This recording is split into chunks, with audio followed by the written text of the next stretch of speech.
Hello guys, मैं आकांक्षा। तो मैं आप लोगों को ये बताना चाहूँगी कि आज के टाइम में वाइफ ही नहीं, हस्बैंड भी अपनी वाइफ से मेंटेनेंस की डिमांड कर सकता है। बट इसके लिए कुछ वैलिड रीज़न होनी चाहिए, तभी हस्बैंड को मेंटेनेंस दिया जाएगा। फर्स्ट, हस्बैंड या तो डिसेबल है अपनी इनकम के लिए, या वो बेरोज़गार है, वो अपनी जो भरण पोषण है उसको पूरा नहीं कर सकता। ठीक है, तो वो हिंदू मैरिज एक्ट सेक्शन 24 के अंडर अपनी वाइफ से मेंटेनेंस ले सकता है। ठीक है, उसके लिए जो कोर्ट होगी वो कुछ चीज़ों को ध्यान में रखने के बाद ही जो मेंटेनेंस की अमाउंट होगी वो उसे फिक्स करेगी हस्बैंड के लिए।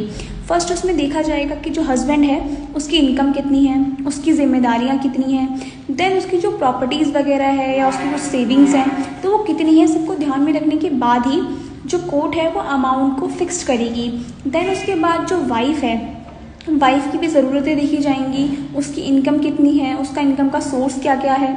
ठीक है, एंड मोस्ट इम्पॉर्टेंट रीज़न, तलाक या अलग होने का रीज़न होना चाहिए उनके पास। ठीक है, देन दोनों की जो ज़रूरतें हैं, ठीक है, वो देखी जाएंगी।